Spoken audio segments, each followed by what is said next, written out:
Wilmington tomorrow morning.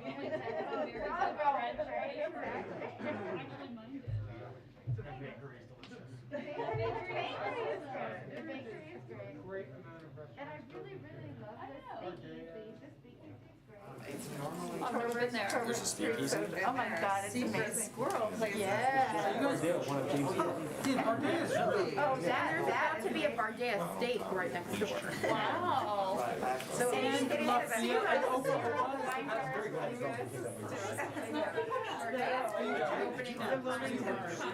Travel Bureau is like reporting this. Depends what happens tonight. Oh my gosh. This peanuts. I'd never been there. I was surprised to. Trust me, there have been a lot worse. I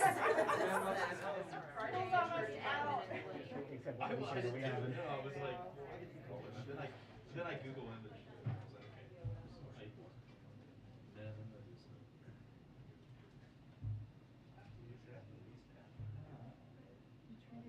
I only knew. Yeah, but yeah. Right. Yeah, but I never understood.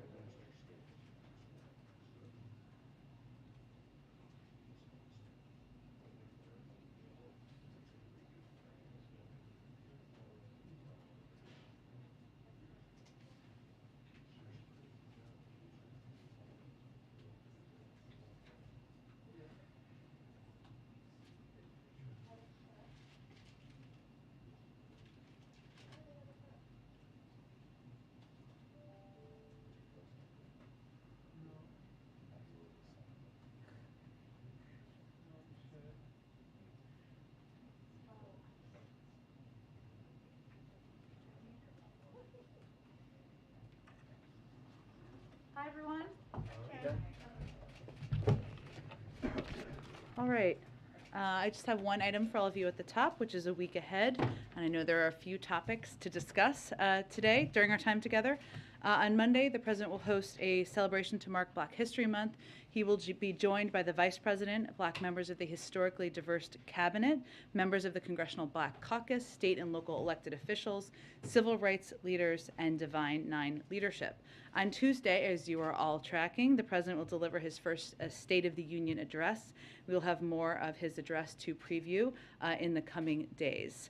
On Wednesday, the President and the First Lady will travel to Superior, Wisconsin to discuss how the bipartisan infrastructure law delivers for the American people by rebuilding roads and bridges and creating good-paying union jobs. And on Thursday, the President will hold a cabinet meeting. With that, Zeke, why don't you kick us off? The EU earlier today agreed to hold to replace sanctions and asset freezes on Russian President Vladimir Putin and the Russian Foreign Minister. Is the United States going to follow suit? Following a telephone conversation President Biden held with European Commission President Ursula von der Leyen, and in alignment with the decision by our European allies, the United States will join them in sanctioning President Putin and Foreign Minister Lavrov and members of the Russian National Security Team. I expect we'll have more specific details out later this afternoon. Thanks. And additionally, could you detail the level of support the United States government is currently providing operationally to the Ukrainian military and intelligence services as they try to fend off the Russian invasion? Is the U.S. continuing to send weaponry into Ukraine? Is it providing intelligence on Russian movements and tactical communications and the like? Well, without getting into too many specific details that are sensitive for a range of reasons, we are continuing to deliver on the security assistance package that was announced earlier last fall. All of that has not been delivered yet. We're continuing to provide that assistance. Obviously, we remain in very close touch, of course, with President Zelensky. I think you may have just seen the readout that we just put out that included the President spoke with him earlier today again, and we are in very close touch from our national security team with members of his team as well, and we continue to consider a range of options to provide additional assistance. And President Zelensky last night said he was target number one of the Russian military. Does the United States sort of have a warning to Russia in the event that that they were to target the Ukrainian president or attempt to capture him or to physically harm him? Do we have a warning to them? Yes, Well- specifically regarding a head of state.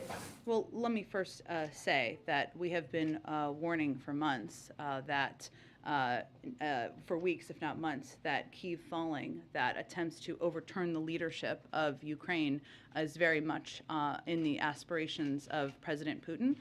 So their attempts to do exactly that and their continued progress in moving toward Kyiv and moving toward Ukrainian leadership is aligned with what we have predicted. Obviously, going after the head of state would be a significant, horrific act by Russian leadership, but we remain in contact, as you all have seen from the readout we provided with President Zelensky. He's made clear that he's still in Ukraine, proudly and courageously standing up in the face of the Russian attack. And we are certainly continue to be concerned about the ongoing Russian assault on the country. Topic, the Centers for Disease Control and Prevention right now is announcing new federal mask guidelines that, including under them, 70% or so of Americans right now live in areas where they are no longer recommended to wear masks indoors in public settings.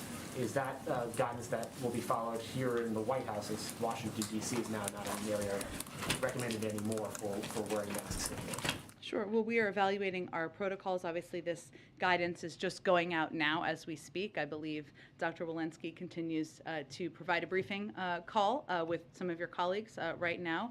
DC currently has a mask mandate until March 1st. We have always followed the most stringent guidelines. That has typically been the CDC, so we will plan to follow that. And in the meantime, we are evaluating our protocols here at the White House. Go ahead. On President Zelensky, did in President Biden's phone call with him, did it come up whether President Biden bring up whether President Zelensky he thinks he should leave the country or not?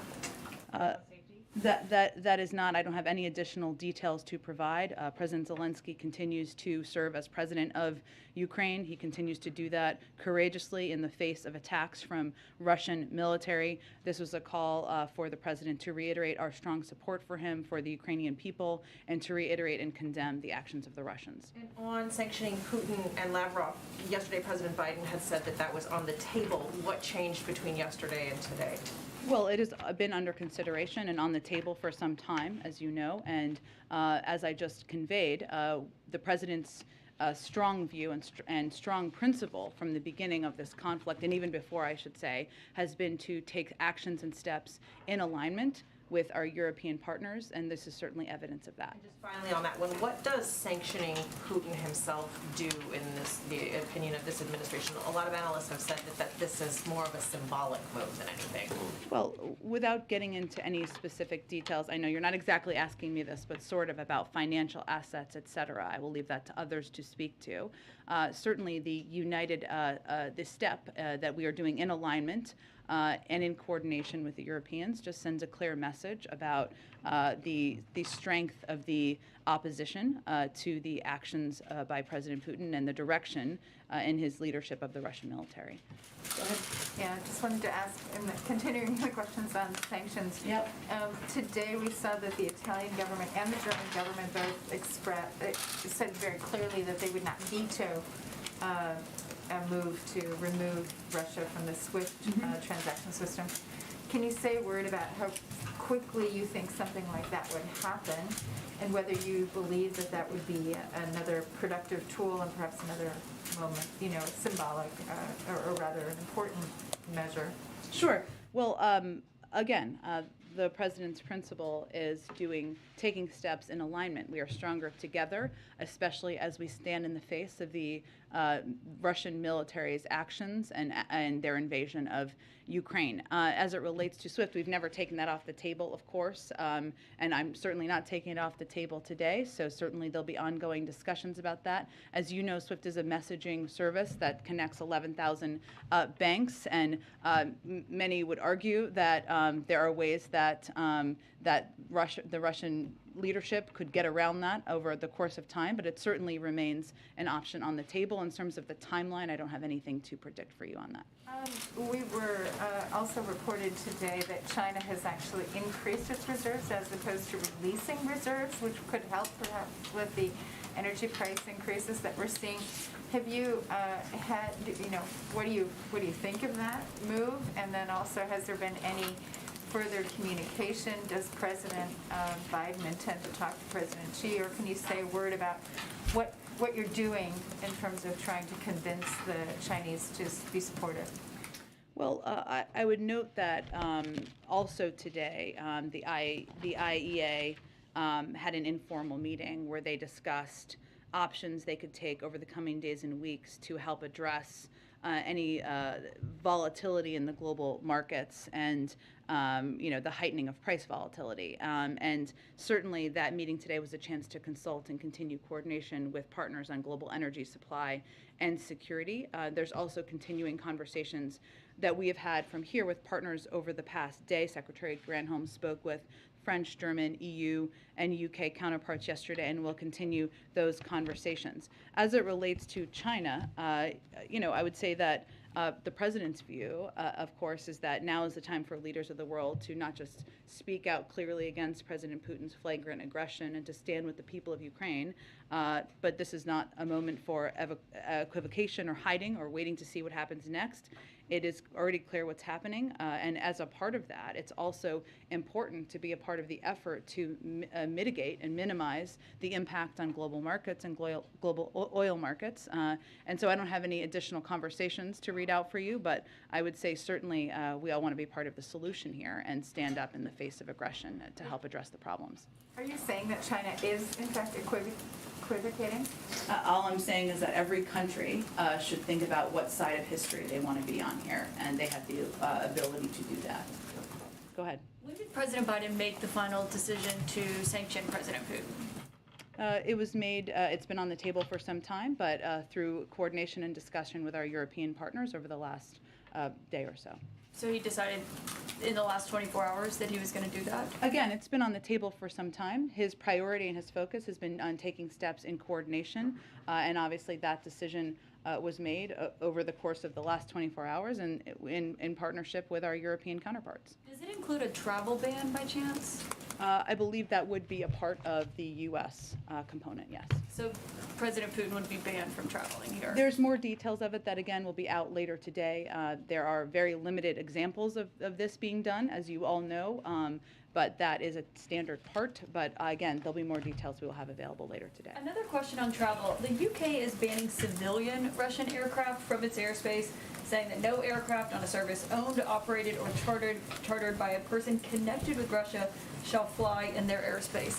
Is the United States planning to do the same? I'm not aware of that being in the plans, but I don't have anything to preview for you. Okay, and another question. We've seen these predictions from the Defense Department, from the State Department, about Kyiv falling to Russia. They've made clear that they believe that is in Putin's sights and that he wants to overthrow the government there. If that happens, what does the U.S. do? What is the response and the role that the United States takes after something like that happens? Well, I would just reiterate, as we've been warning for months, that Kyiv falling is a real possibility, and we've continued to see Russia's progression, even as we've seen resistance on the ground. Russia's military continues to advance toward Kyiv, so there is that real possibility.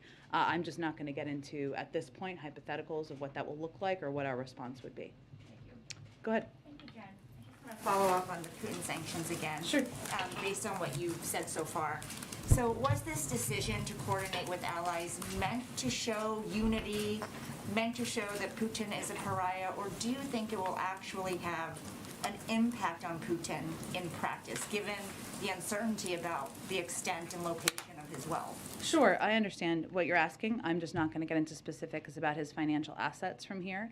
Again, I think what is important and what we are hoping the world takes away from this is the unity through which the United States, President Biden, is working with our European partners and allies. Without getting into details, can you even say if this will or will not impact him, other than showing that he's, an outlier?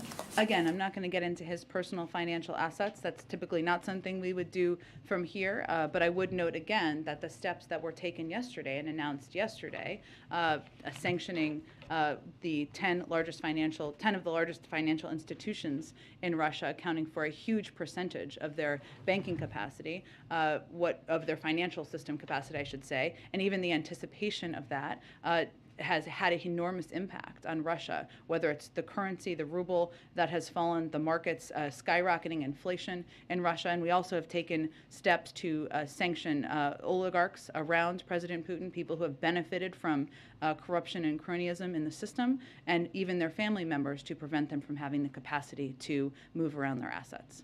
And on the Supreme Court today, was it the day, it was exactly 2 years ago today that the president made a pledge that he would nominate a black woman to the Supreme Court. Did he factor the timing of that into his decision to announce it today? No. Okay. And then can you share any details about the process Sure. now that it's over? Finally, we're free. Like, you know, how long the interview or interviews were, what they talked about, what led the president to choose Judge Jackson over the other candidates? Sure. Well, I will share with you the details that we're comfortable sharing at this point in time. And obviously, Judge Jackson will have be filling out a range of questionnaires. She will be testifying. She will be considered by the full Senate, and she will be asked a range of questions there. The president interviewed Judge Jackson, Judge Childs, and Judge Kruger on Monday, February 14th in person. He made his final decision and called Judge Jackson last evening. I would note it was after the press briefing last evening.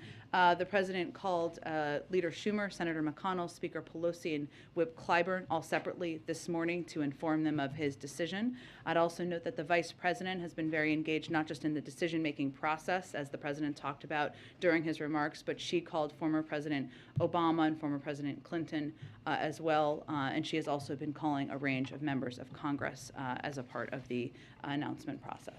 One more. Did he personally call Kruger and Childs to let them know that he had chosen Judge Jackson? I don't have any other details on that, but I can tell you that he called Judge Jackson to offer her to tell her he was going to nominate her last evening. Go ahead. Thank you, Jen.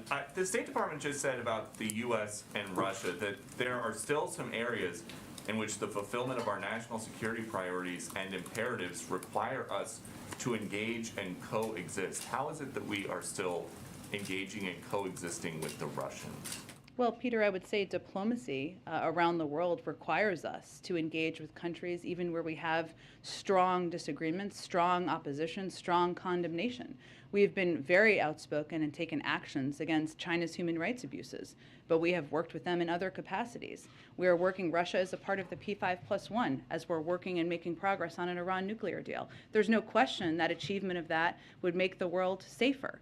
So it is our responsibility, and diplomacy means engaging even with countries where you have strong disagreement and strong opposition. And just so that we can understand then the approach, that means that you guys will sit here and sanction Vladimir Putin and then send diplomats to go sit on the same side of the table with the Russians to hash out the Iran deal. Is that what's happening?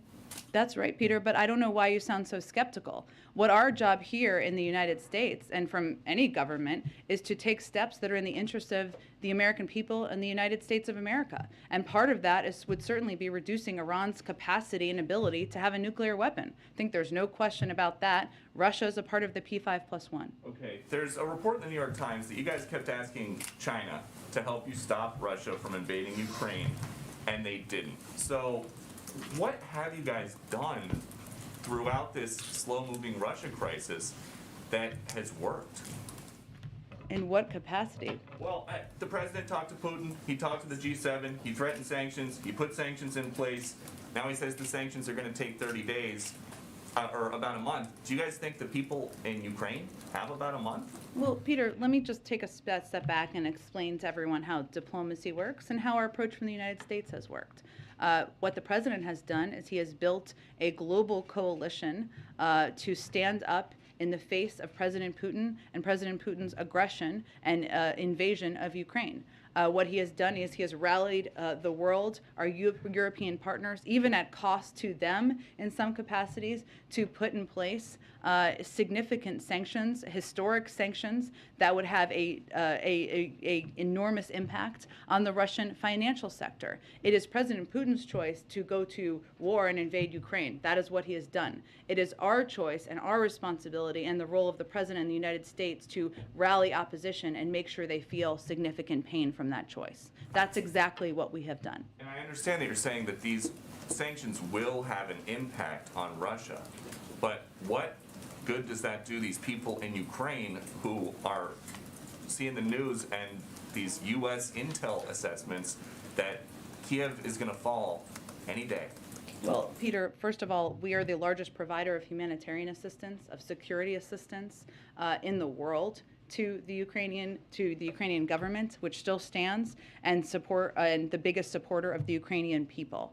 And we will continue to be. And we are leading this global effort to stand up against the aggression of President Putin. And so the president is doing nearly everything in his power to lead the world and stand up against the actions of President Putin. What he will not do is send U.S. troops to fight in Ukraine, because he is not going to put the American public, the American people, or the United States in a position of fighting a war with Russia. Go ahead. If I can ask you about, we've been watching a lot of the pictures play out from overseas. We've seen anti-war protesters rounded up and arrested in Moscow and elsewhere throughout Russia. We've seen awful pictures coming from throughout Ukraine, including one today that was dramatic, a Russian tank literally rolling over a Ukrainian civilian vehicle. Can you just give us a sense, is the president watching this happen, his reaction to this, his message to those anti-war protesters? Well, I mean, it's horrific to watch. It's heart-wrenching to watch. And we have all seen the images. The president, the vice president, members of our national security team, and it almost doesn't matter how much you've been through, how many conflicts you've watched over time, and he has unfortunately watched many in a variety of national security roles, to feel heartbroken by what you're seeing happen in Ukraine, in a sovereign country that is having its right to exist threatened by Russia, the aggressor in this case. I would say our message to the Ukrainian people continues to be that we stand with you, we support you, we are going to do everything, humanitarian assistance, economic assistance, continue to provide security assistance, and rally the world to condemn the actions of President Putin. And to the anti-war protesters in Russia? Well, first, I think we would say that we are amazed by your courage, your remarkable courage in standing up against what President Putin is doing. It is not easy to protest in many scenarios, but it's certainly not easy to protest against the actions of an autocratic leader, and that's exactly what these protesters are doing. There's a large room. I'll ask only one last question, which is as it relates to the Supreme Court, following up on the questions here. The president wanted it to be a bipartisan process. Has met with many Republicans, Chuck Grassley, the top Republican on the Senate Judiciary Committee. 3 Republicans helped confirm Judge Ketanji Brown Jackson in the spring of last year. One of them, Lindsey Graham, today said, among other things, that this selection means the radical left has won President Biden over yet again. The White House's response. Well, I think what's most important for everybody to know and understand is more about Judge Jackson's record. And what was very compelling and to go back to Weij's question, sorry I didn't answer this part, what was compelling to the president. I talked to him about this morning, and you heard him lay this out in great detail in his remarks. Judge Jackson is someone who very much is in the mold of Justice Breyer, having even clerked for him. She talked about that during his remarks. When she was confirmed as a district judge in 2013, Judge Breyer praised her for being a wise decision and swore her in. And even parts of their biography overlap, time on the Sentencing Commission, time as a federal judge. But it's also how she has approached her role as a judge that was very compelling to the president. She's issued opinions without regard to partisan considerations. She's ruled in favor of Republicans and Democrats. She's ruled for and against the government, regardless of whether the government is led by a Democratic president or a Republican president. Litigants, lawyers, and judges across the ideological spectrum appreciate her ability to be an impartial adjudicator, and that's exactly what you want as a judge. She's even clerked for 3 different federal judges who were appointed by presidents of different political parties. So I would just note all of that to suggest that anyone who is already ruling her out without even meeting with her, engaging with her, and reviewing her extensive record as a fair and just judge, there may be other reasons for that. Thank you. So go ahead. Thanks. Do you have any update on the hostages that were reported to be taken at Chernobyl? I unfortunately don't have an update on that from here at this point. I can check for you after the briefing.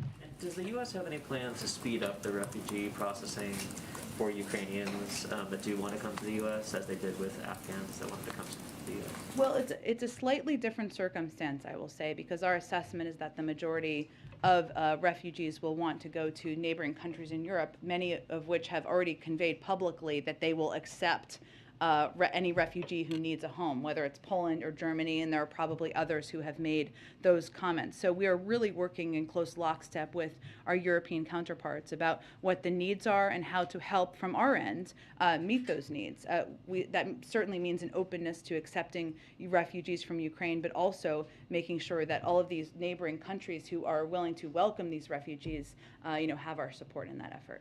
Go ahead. Thanks, Jen. I know the White House has said the U.S. won't be sending troops into Ukraine to rescue Americans who are still there. So what is the U.S. doing about Americans who are still left in Ukraine as the situation gets more dire? Well, I will first start by saying that we have been warning for months now about the dire circumstances developing in Ukraine and conveying very directly to American citizens they should leave. We have also been in touch from the State Department with every American we can reach. I would point you to them for more specifics on that. And we continue to have the capacity to, help them in a range of ways, even as we don't have a diplomatic presence in Ukraine. We don't have people in the country right now, obviously, but they are in neighboring countries.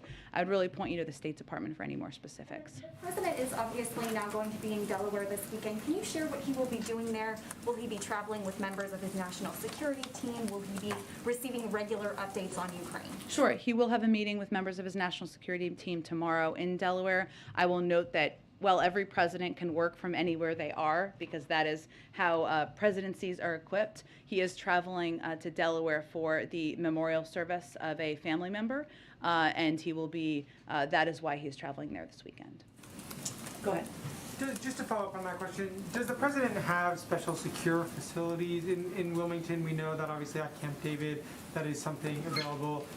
Given the national security crisis, is that something that is also available? The president has the capacity to make a secure call from anywhere he is, yes. Okay. And then on the Supreme Court, how important is it to the president that Judge Jackson receives bipartisan support if she is confirmed, and how much political capital and time and energy is he personally going to put in to getting Republican support for her nomination? Well, I think, Tyler, let me flip this around a little bit for you and just say the president's view is that when you look at somebody like Judge Jackson, who is extraordinarily qualified, has impeccable credentials, she has been lauded by former Speaker of the House Paul Ryan, who said on her behalf when she was put forward last year, I know she's clearly qualified, but it bears repeating just how qualified she is. Our politics may differ, but my praise for Ketanji's intellect, for her character, for her intellect is unequivocal. That she is somebody who has, and I would also note that former D.C. District Judge Thomas Griffith, appointed by President George W. Bush, publicly supported her D.C. court nomination, and she received a bipartisan letter of support from individuals who co-clerked along Judge Jackson. So I think the bar here should not be what is the president going to do? Of course he's going to engage with Democrats and Republicans. You've seen him operate in that way to date. It is what are Republicans going to do in terms of considering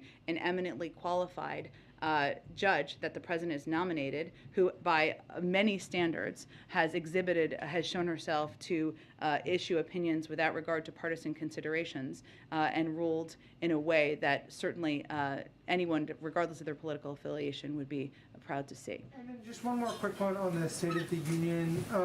How much is that speech being changed by the Russia-Ukraine crisis? Can you just give us a little bit of a preview about what we may hear from the president on Tuesday? I certainly understand the question, but I can't give you a preview of a speech 4 days from now quite yet about and how it will address a developing conflict.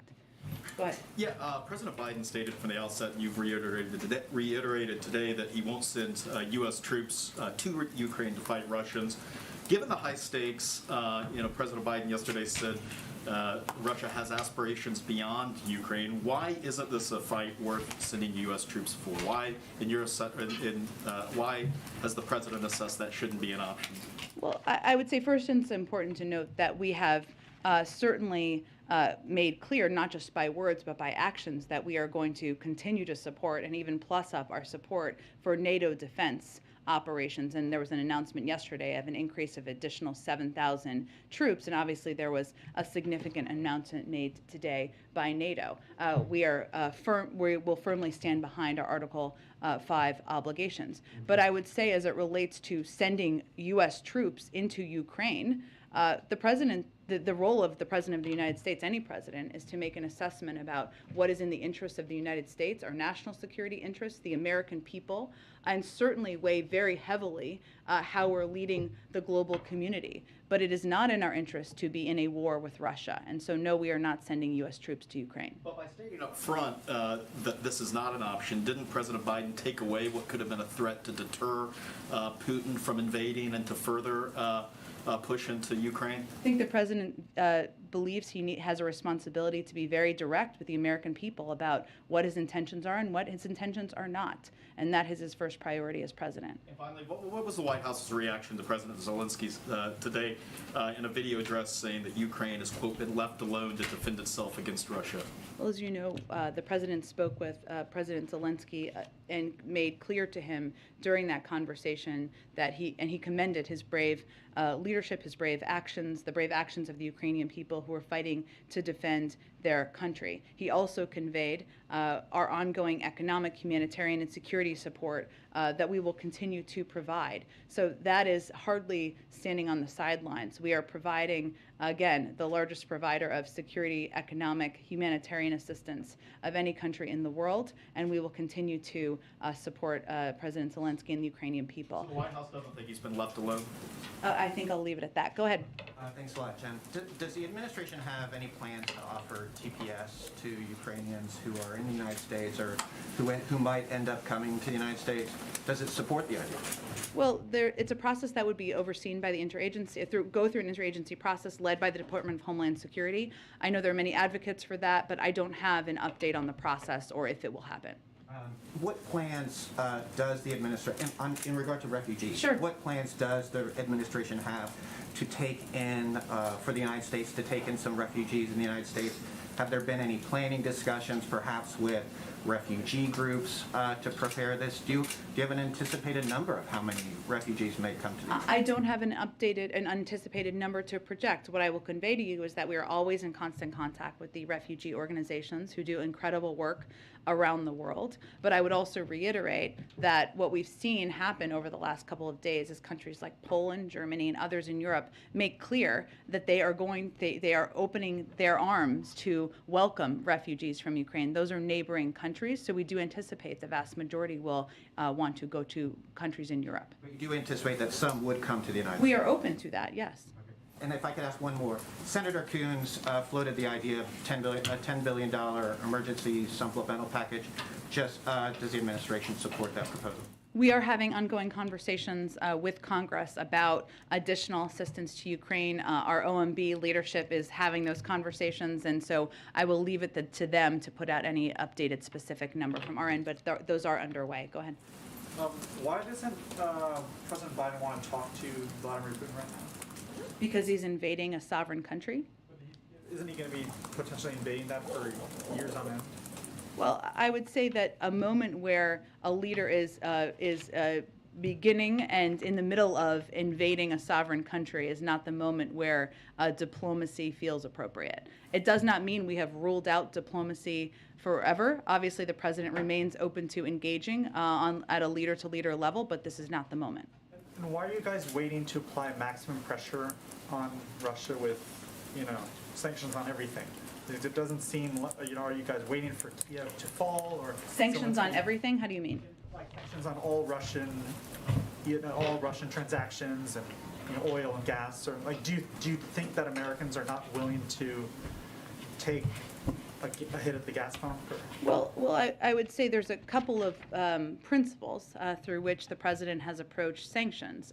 One is maximizing the impact on Russian leadership and on the Russian financial system, so that there will be a particular squeeze. We've obviously taken steps already that have gone far and above what has ever been done in the past. If you look at just the 10 financial institutions that we sanctioned, they hold a huge percentage of, they're about 80% of the Russian banking sector. That is a significant step that was announced yesterday. The export controls step that was announced yesterday means that they will be, they won't have the ability to get access to the technology that and semiconductors and AI that President Putin desperately wants to continue to innovate his economy moving forward.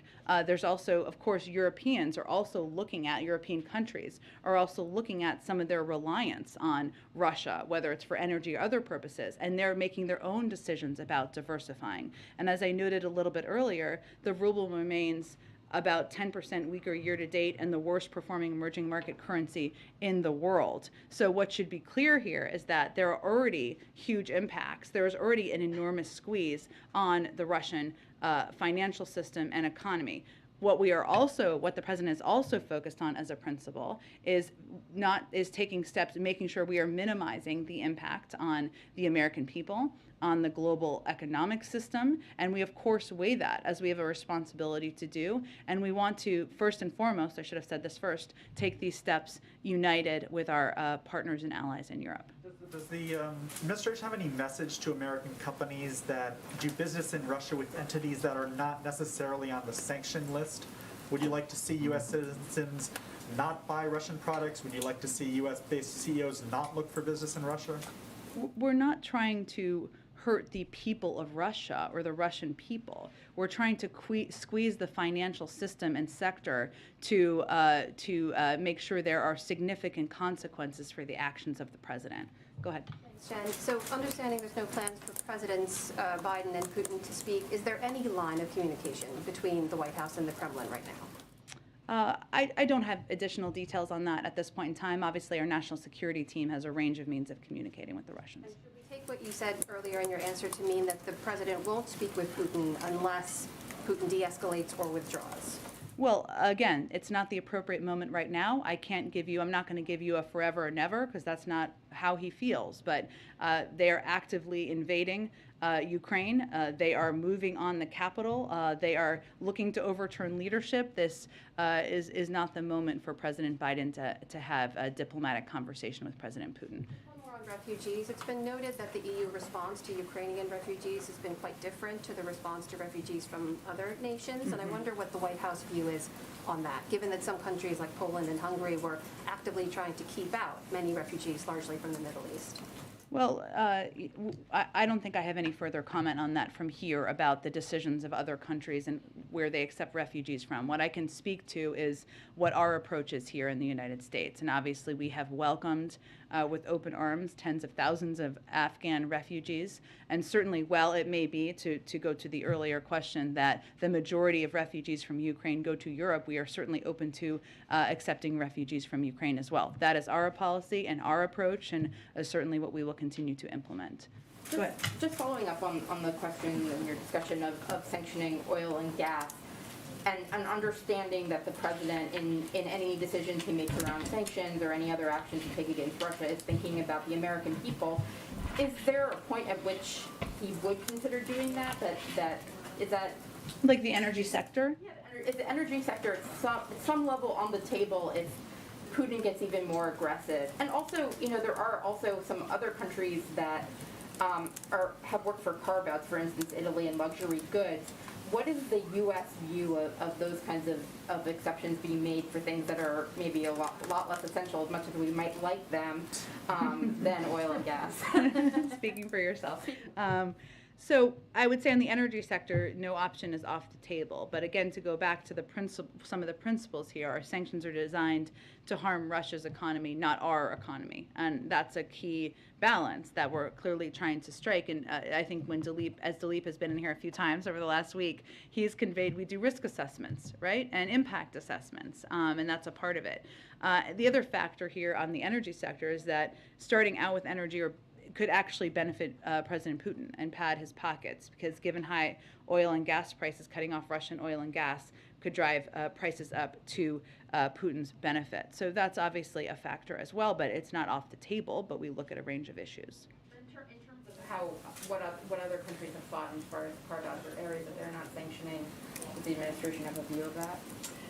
I don't think, I think, look, our focus right now is that we are working in close coordination and in lockstep with our European counterparts. It does not mean everything is identical. It is not identical. But what you have seen across the board is very strong, impactful sanctions that the shared hope is that they will have significant economic and financial consequences. Does the administration have an estimate of how many Russian deaths or casualties there have been in Ukraine at this point? I don't have that assessment from here. I don't expect we would have that assessment from here. Ukrainians have this number 3,800 that they've been putting out, or 2,800 that they've been putting out today. Do you have any sense of the accuracy or the order of magnitude? I don't have any assessment from here, and I don't anticipate we would. I know that the Department of Defense is doing regular or daily, nearly, briefings on kind of the movements and what they're seeing on the ground, but I don't believe even they were able to make an assessment of casualties earlier today. One more quick question on the Supreme Court process. You mentioned 3 candidates that he interviewed in person. Just want to make sure, those the only 3 candidates he interviewed in person? Did he interview any candidates virtually? Those are the candidates he interviewed. Okay. Yes. Okay, thank you. Yeah. Go ahead. Did you have another one? No. Okay. No. Go ahead.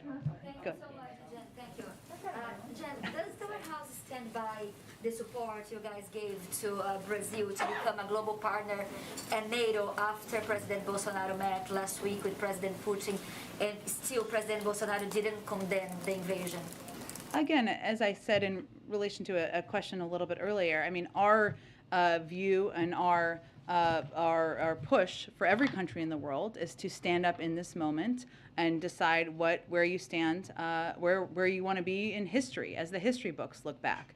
But that doesn't, I don't have anything in terms of our change of our view of our overarching relationship. Go ahead. Yeah, can I just follow up on that question in terms of building a global coalition against Yeah. Russia, right? I mean, India, for example, a Quad member, it's the only Quad member that's not implementing export controls, for example. I think the president yesterday mentioned that that issue still hasn't been resolved.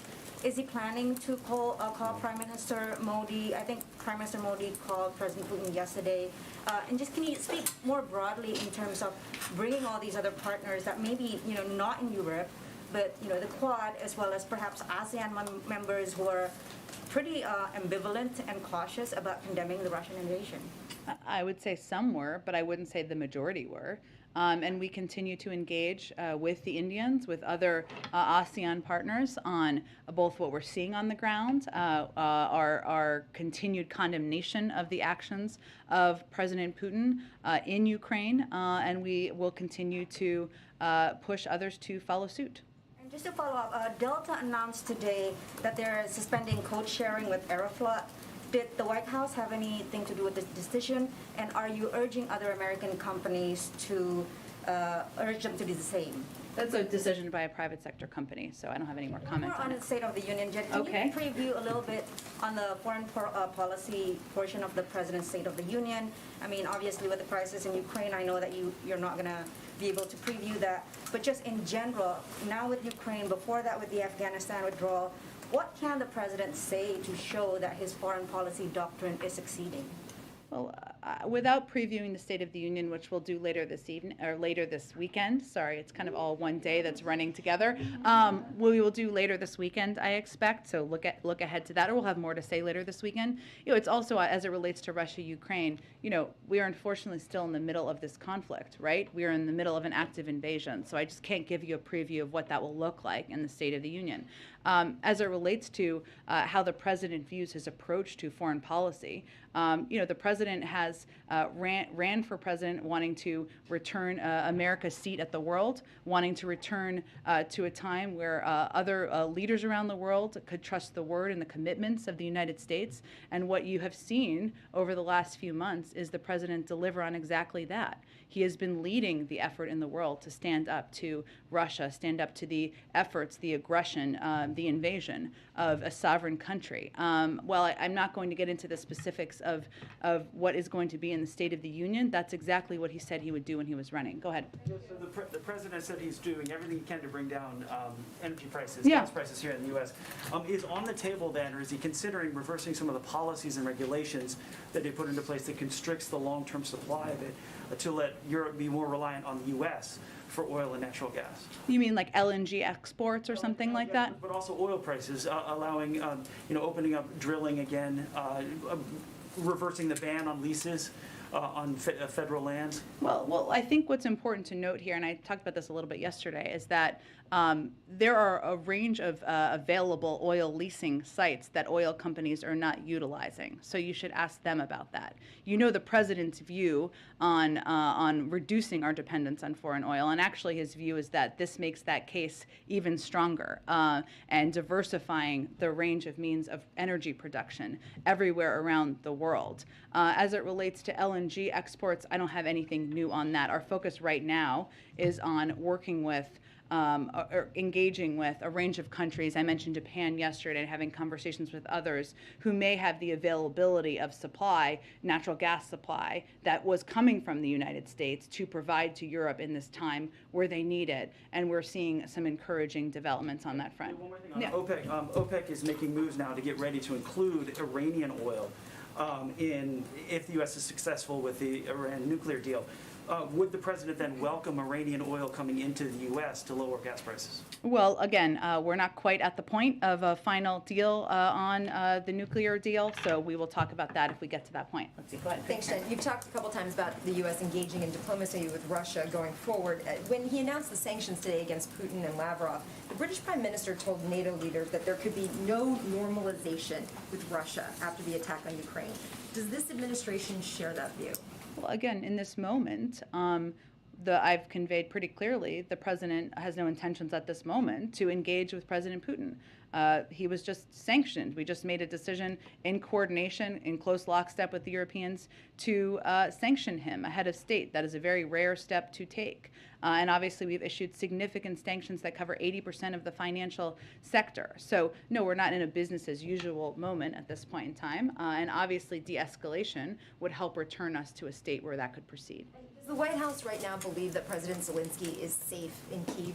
We are in close touch with him. Well, I'm not going to give you updates on his security state. Certainly, the president just spoke with him earlier today, and he continues to be the president of Ukraine. Go ahead.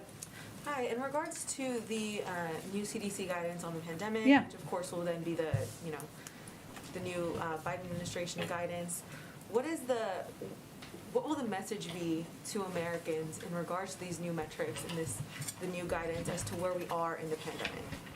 Well, I would say if you look at the specific of them, we are moving. The president, we've talked a little bit about how we want to move to a time and a place where we are, have the tools needed so that COVID and the pandemic do not disrupt our daily lives. Obviously, there's more. The president's been talking to his COVID team about exactly that. This is a part of that process, and we're moving forward in that process. As a result of this announcement today and these updated recommendations, today more than half the country, 70% of Americans, live in areas where the CDC no longer recommends universal masking. Obviously, if people want to wear a mask because they're immunocompromised, because they have concerns about their safety in their communities, they should have the ability to do that. But that is certainly a step forward. So, this is part of that process, and I expect we'll have more to say soon. Is there concern that this might imply or have folks think that then therefore the pandemic is over and can issue all caution? And then secondly, or kind of added on to that, are you confident that there will be an ability to reverse course if things get bad again? Well, if nobody is saying it means it's over, including anybody who has a big platform, for example, then we're not concerned about that. That is not what we're conveying from here, right? What we are conveying from here and what the CDC is conveying is that America is in a stronger place today as a nation. We have more tools than ever before to protect ourselves from COVID-19, vaccination, boosters, treatments, testing, high-quality masks, improved ventilation. Over 200 million people are vaccinated. Nearly 100 million Americans have been boosted. And the CDC is providing public health guidance that has a couple of different clear levels so that people can understand what their recommendation is as it relates to wearing a mask. That's exactly what this is. There are still people dying every day of COVID. There are still immunocompromised populations. But what we are trying to work towards is a period of time where where COVID is not disrupting our daily lives. Go ahead. Just wanted to know, you said that the president has done everything in his power. We've seen the sanctions, shoring up the NATO eastern flank, all of that, but no troops. You repeated that. Doesn't that also send the message to Vladimir Putin, clearly it hasn't stopped him, that other nations in the region that are not NATO members are also free game for him, since he's not going to have that stop? Well, I don't think the crippling sanctions that the president has issued or approved, and we announced yesterday, that cover 80% of the financial sector, that are having an impact already on the financial sector there, or steps that the president has taken, including banning export controls, or steps he's taken to sanction oligarchs and to rally the world to take not only significant financial steps, but also to treat President Putin as a pariah, send a message that there's a free walk for anything. In fact, President Putin is isolating himself further. If his objective here is to, as his stated objective is to divide NATO, if his stated objective is to divide the West, it's having the opposite effect. So I don't think that would be our assessment. But go ahead. Can I just a quick question on cyber attacks? Yeah. The NATO Secretary General again said that he would view a cyber attack on a NATO member, this time talking about NATO members, as something that would be under Article 5. Is that the view of the United States also, that a cyber attack? Yeah, I on answered NATO this yesterday, and I said that it would be up to NATO members to determine what that looks like and what any response would look like. Go ahead. Has the president been in touch with, before or after the decision today, with Congressman Clyburn? He, of course, was a big booster. Yeah, he called him this morning. Thank you. Oh, okay, one more, last one. Thank you, Jen. Oh, go ahead, yeah. Thank you, Jen. You've said that the U.S. will not go to war against Russia. Obviously, Russia is heavily armed. The U.S. is heavily armed, and I'm just wondering if you're not being pragmatic here with Russia. Have you not been pragmatic to recognize that it may not be in the interest of the U.S. for Ukraine to be a member of NATO, which is the key request from Russia? I'm not sure I'm understanding your question. Are you asking me if in the interest of the U.S. for Ukraine to be a member of NATO? it is up to every country to determine what alliances they want to join or not join, and that is not a pressure point we issue from the United States, and we think it's important for that to remain open. That you are looking for a job at CNN or MSNBC? I have more than enough on my plate here, and so you can't get rid of me quite yet. Sorry, Peter, for you on that. And so I will see you all on Monday. Thank you, everyone. Thank you.